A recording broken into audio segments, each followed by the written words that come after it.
Баяғыда біреу бір ғұламадан: сіз сабақты қайдан аласыз? Көбінесе кім сізге өмірлік сабақ береді деп сұрағанда, жамандардан көбірек сабақ аламын деген екен. Сол айтқандай, осындай өмірлерді білу арқылы біз мұның дұрыс еместігін және оны қайталамауымыздың қажеттігін ұғамыз. Ақылды адам өзгенің қателігінен сабақ алады деп жатады ғой. Сіздер ақылды болсаңыздар, мен секілді ақымақ адамның қателігінен сабақ алып, өмірде оны жасамауға тырысыңыздаршы дегім келеді. Маңдайыңа бұйырып, алдыңа өзі келіп тұрған бақты ұстап қалу бір басқа да, саған бұйырмай, басқаға бұйырып тұрған бақты орта жолдан өзіңе тартып алу мүлдем басқа дүние. Мұндай бақтың баянды болмайтыны да анық. Мен сіздерге өз өмірімнен мысалдар келтіріп өтейін. Алматыға арман қуып келіп, оқуға құжаттарымды тапсырып, студент атандым. Бірақ студенттік жылдардың бірінші курсын ғана бітіріп, ары қарай аяқтамадым. Себебі мен өз біліміме сеніп, ақысыз бөлімге түсе алмадым. Бірақ ауылға қайтқым келмей, осында ақылы бөлімде болса да оқимын деген мақсатпен өзім қалаған мамандыққа оқуға түстім. Бітіре алмауыма да осы қаражат жағы қол байлау болды. Оқу ақысын өзім төлеймін деп әке-шешемді көндірген болатынмын. Өйткені олардың мені ақылы оқытатындай шамалары жоқ еді. Қарапайым ауылда өмір сүретін жандар. Менен де басқа балалары бар. Олар да әке-шешеме қарап ауыздарын ашып отыр. Ал мен бауырларымның несібесін тартып алғым келген жоқ. Атанама салмақ салмай, ақылы оқысам да өзім төлеймін деп жұмыс істедім. Түске дейін сабаққа, түстен кейін дәмханадағы жұмысыма барамын. Табатын ақшам көп емес. Соның өзін үнемдеп, жинап, бір жылдық оқу ақысын төледім. Бірақ қатты қиналдым. Оқуым да сапасыз болды. Өйткені алаңсыз беріліп сабақ оқи алмадым. Жұмыстан соң шаршап ұйықтап қаламын да, таңертең сабаққа кешікпей барсам да, дайындықсыз келгендіктен нашар баға алып қаламын. Мұндай өмірден мезі болдым бір жылдың ішінде.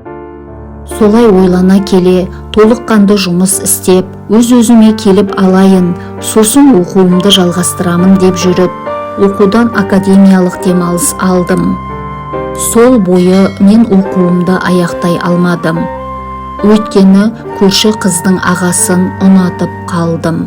Көрші қызмен тұратын пәтерге қарама-қарсы пәтерді жалдап тұратын.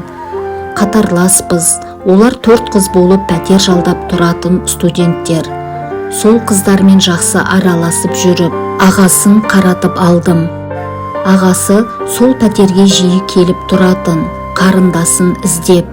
Момын жігіт, ол маған сезімін айтпайтыны белгілі еді. Сондықтан мен оған өзім жақындадым десем де болады.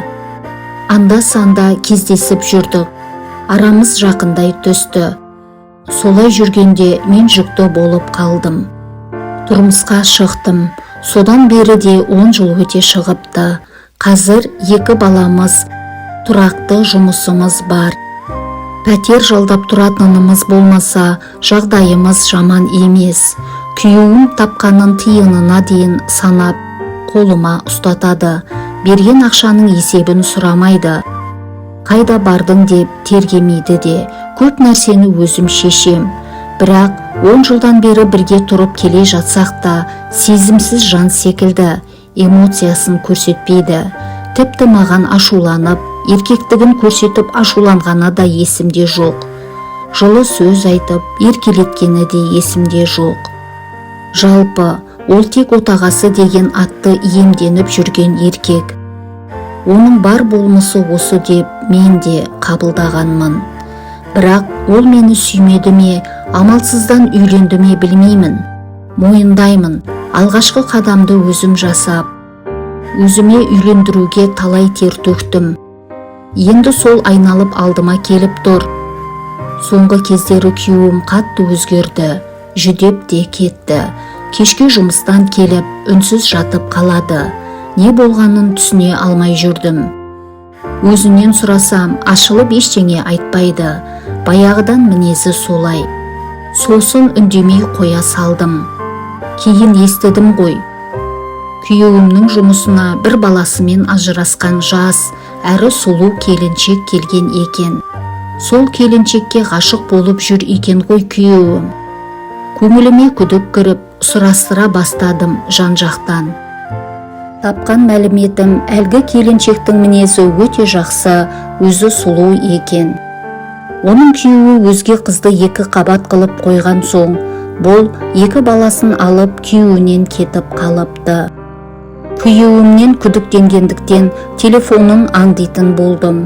Тіпті паролін бұзып кіріп, оған жазған хабарламаларын оқыдым. Күйеуім сол әйелдің артынан 2 ай жүгіріпті.